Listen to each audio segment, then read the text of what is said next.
This is A.D. Roberts. Welcome to Better Is Now, the podcast. I believe we live in a world filled with limitless possibilities, and in this world we are all looking to feel, do, and to be better. From that limitlessness, gentle nudges arise to remind us of our own possibilities. Today's nudge is about to begin right now. Hey, my friends, and welcome to the Better Is Now podcast. I hope you're having an amazing day because I sure am. Let's get right to it. You know, sometimes we have really tough days, and that's what we're going to talk about today. The topic for today is tough days don't have to last. Tough days don't have to last. And this is coming from a really personal place for me because, you know, it doesn't matter whether you're a coach like me or if you're a mom or a business owner, an entrepreneur, you got a regular 9 to 5. You have good days and you have not so good days.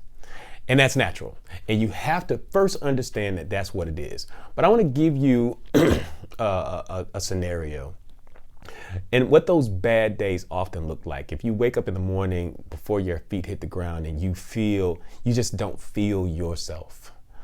You don't feel enthusiastic or excited. You know, maybe something happened. Maybe something happened that just threw your whole morning off. You might have got out of bed and stubbed your toe. You know, who knows what it is? You know, those things just happen. And so what really hurts the most, I believe, is when you're actually doing the work to be better. You found yourself in a season where you weren't happy with what's going on. You started doing the work. You started, like I always advocate, you started meditating. You started spending more time with yourself. You started to map out the things that you wanted to experience in your life. And you said, no longer will you compromise who you really are to make other people happy. But this is about you and your life and your happiness and your success and you fulfilling purpose and passion.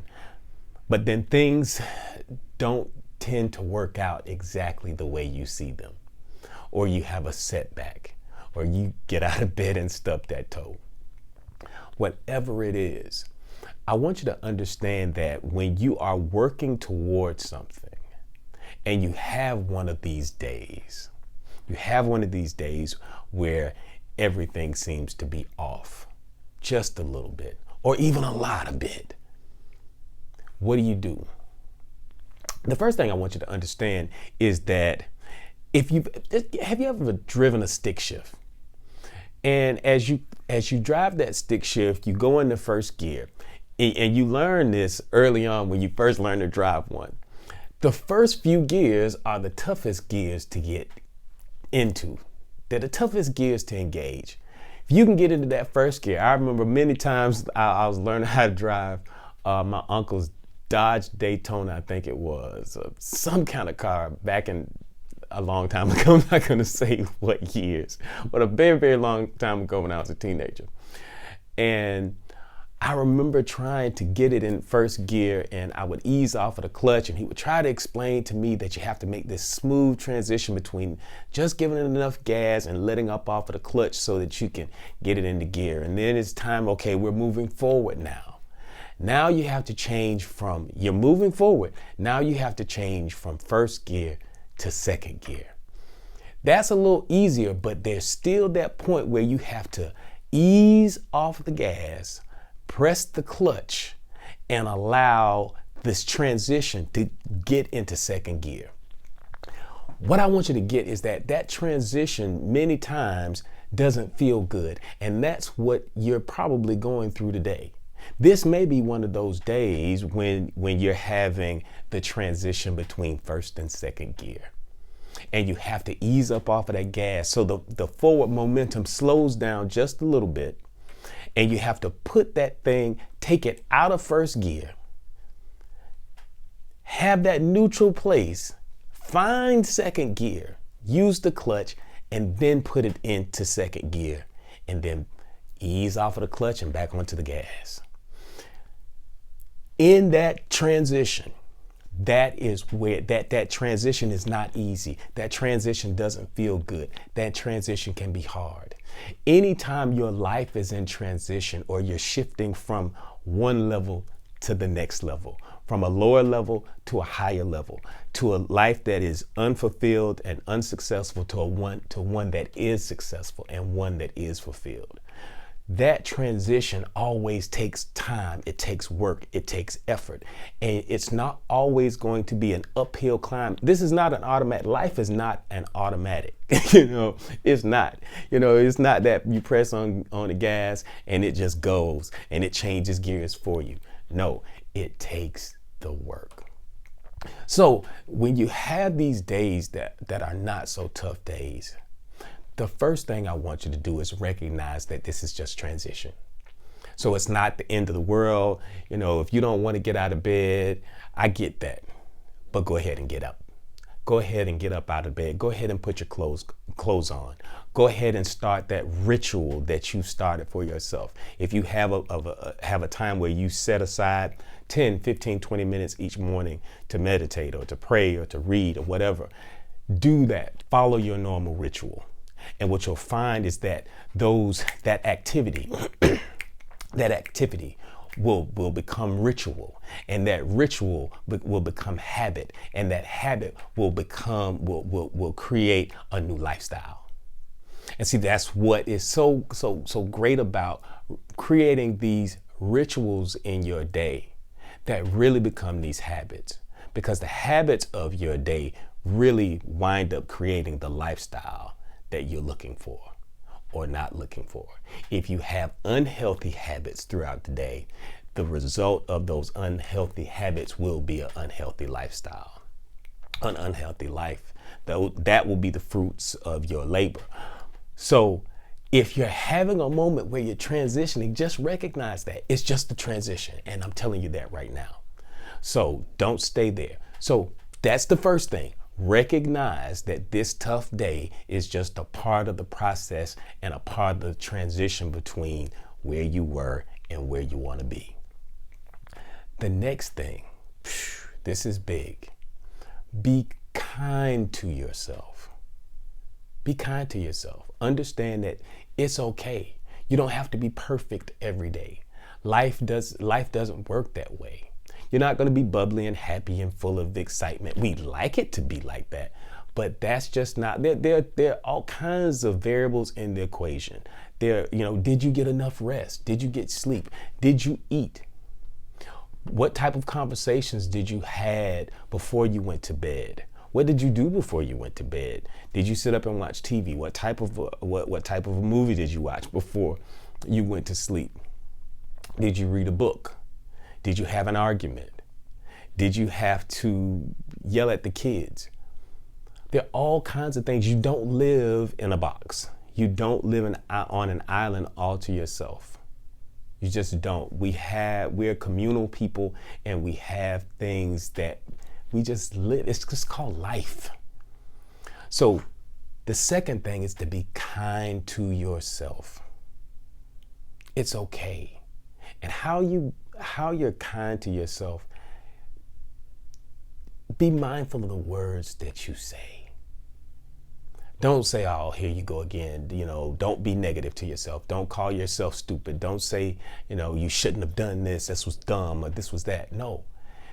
Just imagine you're talking to your 2-year-old daughter, and, she's just figuring life out, and she makes a mistake, or she's having a rough day. What do?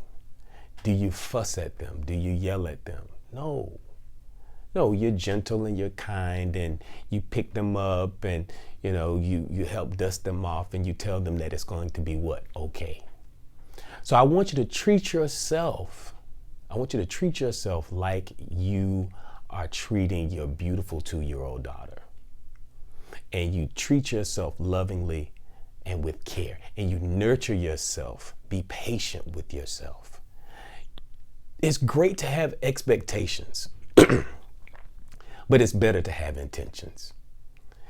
Have the intentions that this is a life that this is where you want to be. You want to create this beautiful picture, whatever that picture is for yourself. But at the same time, understand that it's okay to have a rough day. It's okay to not do everything on your to-do list. It's okay to feel off. So today you just don't feel like meditating, or today you just don't feel like having those conversations or following up with those emails. Have your moment. Have your moment. Kick, fuss, scream, and cry. But just don't stay there. Just don't stay there. Give yourself a minute. Give yourself an hour. Give yourself the day. Whatever it is that you need, but be kind to yourself. So first, recognize that it's not permanent, that it's a part of the process, the journey, that this is a transition from that one place to the next. The second thing is to understand that you need to be kind to yourself. Then the third thing is to go ahead and pick yourself up. Pick yourself up, dust yourself off, do the thing that you said you were going to do, because when you do the thing that you said you're going to do, you have power. Do the thing and you shall have power. If you said you were going to return an email, no, you didn't do it when you said you were, but you do it now. Do the thing and you shall have power. And the last thing is to let go. To let it all go. You're not in control of everything in your life. The only thing you are controlled over is you and how you respond to the things of your life, even how you respond to you. Therein lies why you have to be kind to yourself. And then once you pick yourself up and you get back in the game and you do the thing that you said you were going to do, you will begin to feel reinvigorated. You'll begin to feel the power surge through you, because where your attentions are, because that's what's going to shift. Because see, when you're kind to yourself, it shifts your focus from being upset and whatever was going on with your life poorly, or what made you, have a bad day. It shifts your focus to the possibilities of kindness to yourself. Then when you do that and you pick yourself up, you change gears again and you start to focus on the things that you can do. And when you focus on the things that you can do, guess what? What do I always say? Where your energy lies, energy follows. Where your focus lies, energy follows. And shortly thereafter, manifestation soon appears. So you're going to have focus. That energy is going to flow where that focus is. And then you're going to have manifestation that manifests at, shortly thereafter. With all of that, that last thing is to let go of it. It's to release yourself from being attached to the outcome. Because, holding on to the outcome of a thing will put you right back at square one. Because if it's not moving as fast as you want, you get frustrated. If it's not manifesting when you want it to manifest, you get aggravated. And you get frustrated with the process and you say, AD, this stuff doesn't work. I'm tired of this meditating. I'm tired of sitting there writing in this journal. I'm tired of doing these affirmations every day. I'm tired of this process. I'm tired of this journey. And you're right back at square one. So that last and final step is release. The last and final step is that you have to let go. Because there's certain things that you can't control, and that's okay. And when you realize that you're not in control of everything and you let go, you put yourself in a state of being to allow the universe to work with you and through you and for you. Stop trying to do everything yourself. Leave something for the big boys to do. Leave something for the universe to work out for you. And that's it for today.